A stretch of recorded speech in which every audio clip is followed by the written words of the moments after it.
பார்க்க போகிற கண்டென்ட் பார்த்தீங்கன்னா ஸ்பீச். ஸ்பீச்னா என்னது? ஆக்சுவலாக ஜென்ரலாக பேசுறது. ஸ்பீச்னா என்னது? பேசுறது. இப்போ நம்ம பேசக்கூடிய பேச்சானது 4 வகையில் வெளிப்படும். நம்ம பேசுகிறோம்ல, நம்ம பேசுகிற வேர்ட்ஸை ஒரு சென்டென்ஸாக ஃப்ரேம் பண்ணிங்கன்னா ஒரு 4 வகையான விஷயங்களில் ஃப்ரேம் ஆகும். எந்தெந்த மாதிரி சார் ஃப்ரேம் ஆகும்னு கேட்டிங்கன்னா, ஸ்டேட்மெண்ட்ஸ், இன்ட்ராகேட்டிவ், இம்பேரேட்டிவ் அண்ட் எக்ஸ்க்ளமேட்டிவ். 4 வகையான டைப்ஸில் மட்டும்தான் நம்ம பேசுகிற ஸ்பீச்சு வெளிப்படக்கூடிய தன்மை இருக்கும். அது என்ன சார் அப்படின்னு கேட்டிங்கன்னா, இப்போ ஸ்டேட்மெண்ட்ஸ் அப்படின்னா என்னென்னா, சாதாரண இயல்பான வாக்கியம், ஒரு சாதாரண வாக்கியம். ஸ்டேட்மெண்ட்ஸுன்றது சாதாரண வாக்கியம். நம்ம திரும்பவும் சொல்ல ஞாபகம் வச்சுக்க, ஸ்பீச் அப்படின்றது பேசுகிறது. அந்த பேசக்கூடிய நம்முடைய மொழியானது ரிட்டனில் எழுதும்பொழுது, எழுத்து முறை எழுதும்போது 4 வகையான விஷயங்களில் இப்படி ஃப்ரேம் ஆகும். பேசுகிறதும் அப்படி தான், சரிங்களா? பேசுகிறது 4 வகை டைப்பில் தான் பண்ண முடியும். Statements, interrogative, imperative and exclamative. So ஸ்டேட்மெண்ட்ஸ்னால் என்ன சார் கேட்டிங்கன்னா, இயல்பாக சாதாரண வாக்கியமாக பயன்படுத்தக்கூடிய விஷயத்துக்கு பேர் ஸ்டேட்மெண்ட்ஸ். இப்போ ஃபார் எக்ஸாம்பிள் நம்ம சொல்லுவோம்ல, என்ன சொல்லுவோம்? I am going to Chennai, நான் சென்னைக்கு சென்று கொண்டிருக்கின்றேன்.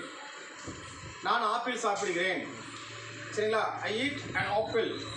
ஸோ இந்த மாதிரி இயல்பாக எந்த விதமான, அதாவது என்ன சொல்லுவாங்கன்னா, subject, verb and object. So அந்த மாதிரி நார்மல் சென்டென்ஸ், சாதாரண வாக்கியத்தை என்ன சொல்லுவாங்கன்னா ஸ்டேட்மெண்ட் சொல்லுவாங்க. அடுத்தது என்ன கேட்டால் இன்ட்ராகேட்டிவ். ஸோ இன்ட்ராகேட்டிவ் அப்படின்னா என்ன சார் கேட்டிங்கன்னா, கொஷின் சென்டென்ஸ்னு அர்த்தம். இப்போ நம்ம இயல்பாக என்ன செய்வோம்னா, நார்மலாக பேசுவோம். இன்னொன்று என்ன செய்வோம், கொஸ்டினில் கேள்வி கேட்போம். நம்ம பேசுகிறது இயல்பாக என்ன பேசுவோம், ஒன்று நார்மலாக பேசுவோம், இயல்பாக சொல்லுவோம். செகண்டரி என்ன செய்வோம் அப்படின்னா, இன்ட்ராகேட்டிவ்ன்றது நம்ம கொஸ்டினாக ஃப்ரேம் பண்ணக்கூடிய விஷயம். கொஸ்டினாக ஃப்ரேம் பண்ணுறது 2 டைப் இருக்கும். கொஸ்டினாக ஃப்ரேம் பண்ணுறது 2 டைப் இருக்கும். ஸோ அந்த 2 டைப்பில் நம்ம என்ன பண்ணுறோம் அப்படின்னா, டேரெக்டாக ஒரு கொஸ்டின் கேட்குறோம் அப்படின்னா, அதாவது டேரெக்டாக ஆன்சர் கிடைக்கணும் அப்படின்னா, அதில் கேட்கும் பொழுது அந்த கொஸ்டின் பேர் WH டைப்புன்னு சொல்லி கொஸ்டின், அதுக்கு பேர் WH டைப் கொஸ்டின்ஸ். இன்னொன்று another questions yes or no டைப்புன்னு சொல்லுவாங்க. அனதர் டைப் எஸ் ஆர் நோன்னு சொல்லுவாங்க. ஸோ இன்ட்ராகேட்டிவ்ல 2 வகை இருக்குது. ஸோ WHன்னு ஒரு டைப்பு அண்ட் எஸ் ஆர் நோன்னு ஒரு டைப்பு, சரிங்களா? இந்த WH டைப்புன்றதே கேட்குற கொஸ்டினுக்கு டேரக்ட்லி ஆன்சர் கிடைக்கணும். எஸ் ஆர் நோன்றது ஆன்சரை மையப்படுத்தி ஆன்சர் அதுக்குள்ளே இருக்கும். அந்த இருக்கக்கூடிய ஆன்சரு சரியா தவறா அப்படின்றத பொறுத்து தான் என்னது கேட்கக்கூடிய கேள்வி எஸ் ஆர் நோ டைப்பில் வரும். இது இன்ட்ராகேட்டிவில் வரும். So next one imperatives. இம்பேரேட்டிவ்ஸ்ன்றது கண்டிப்பாக பார்த்தீங்கன்னா, இந்த கமெண்ட்ஸ், ரெக்வெஸ்ட்டு அந்த மாதிரி சொல்கிறோம்ல, ஒரு விஷயத்த சுட் பி ஆர்டர். கமெண்ட்ஸாக இருக்கும், ரெக்வெஸ்ட்டாக இருக்கும், ஆர்டராக இருக்கும். இப்போ நம்ம சொல்லுவோம்ல, ஜென்ரலாக பார்த்தீங்கன்னா, இப்போ மாத்திரை கொடுப்பா அப்படின்னு சொல்லுவோம். டாக்டர் அட்வைஸ் பண்ணுவாங்க, நீங்கள் மாத்திரை கம்பல்சரி போடணும் அப்படின்ற மாதிரி ஆர்டர் போடுவாங்க. பெரியவங்க வீட்டில் இருக்கிறவங்க என்ன செய்வாங்க, டீச்சர்ஸ்க்கு ஒபே பண்ணணும்னு சொல்லுவாங்க. டீச்சர்ஸ் என்ன சொல்லுவாங்க, பேரண்ட்ஸ்க்கு ஒபே பண்ணணும்னு சொல்லுவாங்க. ஸோ இந்த மாதிரி ஒபே பண்ணக்கூடிய விஷயமாக கமெண்ட்ஸ் அண்ட் ரெக்வெஸ்ட் அந்த மாதிரி சொல்லக்கூடிய கான்செப்ட் எதெல்லாம் இருக்குதோ அதெல்லாம் இம்பேரேட்டிவ்ல வரும். Last one exclamative. நம்ம பேசும்பொழுது பார்த்தோம்னா ரொம்ப உணர்ச்சி வசப்பட்டு ஒரு விஷயத்த, ஒரு இழப்பீடு நடக்குது, என்ன செய்வோம், நம்முடைய உணர்ச்சிகளை வெளிப்படுத்தக்கூடிய விஷயமா இருக்கும். ஸோ அந்த மாதிரி இருக்கக்கூடிய பேர் எக்ஸ்க்ளமேட்டிவ்னு பேர். ஸோ இதை ப்ரீஃபாக பார்ப்போம், நெக்ஸ்ட் கிளாஸில் ப்ரீஃபாக பார்ப்போம். ஸோ ஸ்டேட்மெண்ட், இன்ட்ராகேட்டிவ், இம்பேரேட்டிவ், எக்ஸ்க்ளமேட்டிவ் அப்படின்னு சொல்லக்கூடிய இந்த 4 வகையில் மட்டும்தான் நாம் பேசக்கூடிய பேச்சானது வெளிப்படும். அதே சமயத்தில் நம்ம எழுதக்கூடிய ஸ்டேட்மெண்ட்டும் சென்டென்ஸ் என்னவாகும், இந்த 4 டைப்பில் தான் ஃப்ரேம் ஆகும். ஸோ இதுதான் ஸ்பீச். இப்போ இந்த ஸ்பீச் ஆனது பார்த்தீங்கன்னா டைரக்ட் ஸ்பீச், இன்டைரக்ட் ஸ்பீச் சொல்லி 2 வகையாக அதை பிரிக்கிறாங்க. ரொம்ப சிம்பிள். இதுக்கான ரொம்ப பெரிய லாங் டெஃபினிஷனாக ரொம்ப டீப்பாலாம் எடுத்துக்க வேண்டியதில்லை. ஸோ டைரக்ட் ஸ்பீச் அப்படின்னா என்ன sir, what is the meaning of direct speech அப்படின்னா, லென்த்தி சென்டென்ஸாக ரொம்ப ஃப்ரேமாக படிக்கணும்னு அவசியம் இல்லை. டைரக்ட் ஸ்பீச்னால் ஒன்றும் இல்லை, நான் சொல்கிறேன் நீங்கள் கேட்குறீங்க, நான் சொல்கிறேன் நீங்கள் கேட்குறீங்க, அவ்வளோதான், சரிங்களா? ஒருத்தர் சொல்லக்கூடிய கருத்தை மற்றவர் கேட்குறாங்கல்ல, ஒருவர் சொல்லக்கூடிய கருத்தை மற்றவர் கேட்கக்கூடிய விஷயத்துக்கு பேர் தான் டைரக்ட் ஸ்பீச்சு. அப்படி சொல்லக்கூடிய ஒரு ஸ்பீக்கருடைய ஸ்டேட்மெண்ட் என்ன ஆகுன்னா டபுள் கொட்டேஷனுக்குள்ளே உள்ளே வைப்பாங்க. ஸோ அதுக்கு பேர் டைரக்ட் ஸ்பீச். இன்டைரக்ட் ஸ்பீச்னா என்ன சார் கேட்டிங்கன்னா, இந்த இன்டைரக்ட் ஸ்பீச்சில் பேசிக்காக பார்த்தீங்கன்னா 2 டைப் இருக்குது. நிறைய பேர் நடத்துவாங்க, சொல்லிக் கொடுப்பாங்க. எப்படி சொல்லிக் கொடுப்பாங்கன்னா, ஒரு வகையில் சொல்லிக் கொடுப்பாங்க. இப்போ இன்டைரக்ட் ஸ்பீச்சில் என்ன சார் விஷயம் கேட்டிங்கன்னா, இப்போ நான் சொல்கிறேன், நான் என்ன சொல்கிறேன், உங்களுக்கு லெசன் நடத்துகிறேன்னு வச்சுக்கிறோமே, நான் உங்களுக்கு லெசன் நடத்துகிறேன்.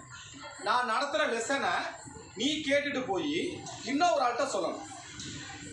இப்போ டைரக்ட் ஸ்பீச் அப்படின்றது என்ன கேட்டேன், நான் உன்கிட்ட சொல்கிறது, நான் உங்ககிட்ட சொல்லக்கூடிய ஸ்டேட்மெண்ட். இன்டைரக்ட் ஸ்பீச்னா என்ன சார் அர்த்தம்னா, நான் உங்ககிட்ட சொல்லக்கூடிய கருத்தை நீ கேட்டுட்டு போய் மூணாவது ஆளுக்கு சொல்லணும். ஸோ ஸ்பீக்கர் பேசுகிறத லிசனர் கேட்டு போய் நான் சொன்ன கருத்தை அப்படியே சொல்லுவேன். அதே சமயத்தில் நான் சொன்னது மாதிரி சொல்லாமல் அதை உள்வாங்கிக்கிட்டு நீ அதை அப்சர்வ் பண்ணி நீ போய் கன்வே பண்ணணும். சொல்ல புரியுங்களா? ஸோ ஸ்பீக்கர் சொன்ன ஒரு விஷயத்தை லிசனர் கேட்டுட்டு அந்த லிசனர் என்ன பண்ணணும், தேர்ட் பர்சன்ட்டை சொல்லணும். இது ஒரு டைப் இன்டைரக்ட் ஸ்பீச்சில், இது ஒரு டைப். இன்னொரு டைப் என்ன சார் கேட்டீங்கன்னா, இப்போ நான் பேசுகிறேன், நீ கேட்குற, நான் பேசுகிறேன், I M A speaker, you are a listener, I M A speaker, you are a listener. நீ போய் கேட்டு சொல், நீ லிசனர் கேட்டு போய் தேர்ட் பர்சன்ட்டை சொல்கிறது ஒரு வகை. இன்னும் ஒன்று, ஸ்பீக்கருக்கும் லிசனருக்கும் சம்மந்தம் இல்லாமல் இப்போ யாரோ ஒருத்தங்க புதுசாக என்ட்ரு ஆகுறாங்க, அவங்க இங்கே என்ன நடக்குதுன்னு பார்க்குறாங்க. நான் சொல்ல புரியுங்களா? நம்ம கிளாஸ் ரூமுக்கு இன்டர்ஃபியர் இல்லாமல், நம்ம கிளாஸ் ரூமுக்கு தொடர்பு இல்லாதவங்க, I M A speaker, you are a listener, நான் பேசுகிறேன், நீங்கள் கேட்குறீங்க. ஸோ நமக்குள்ளே நடக்கக்கூடிய இந்த கன்வர்சேஷன் என்ன பண்ணுறாங்கன்னா தேர்ட் பர்சன் ஒருத்தவங்க நின்று பார்க்குறாங்க. அவங்க பார்த்துட்டு போய் சார் இந்த மாதிரிலாம் அந்த பசங்களுக்கு சொன்னாங்க. நான் சொல்கிறது புரியுங்களா? நம்ம ரெண்டு பேருக்கும், அதாவது ஸ்பீக்கருக்கும் லிசனருக்கும் தொடர்பு இல்லாமல் மூன்றாவது நபர் பார்த்துட்டு போய் நான்காவது நபர்கிட்டையும் சொல்லலாம்.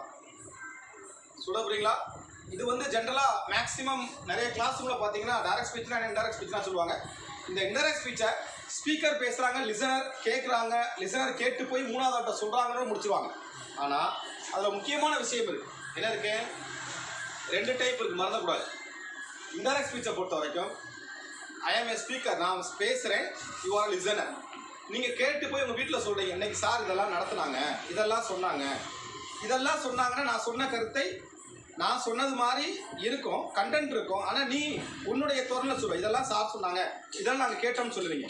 At the same time second கண்டிஷன்ஸில் பார்த்தீங்க அப்படின்னா, நம்ம ரெண்டு பேருக்கும் தொடர்பு இல்லாமல் மூணாவது நபர் தள்ளிண்டு பார்க்குறாங்க, சார் இது நடத்துனாங்க, இவங்க இதை கேட்டாங்க.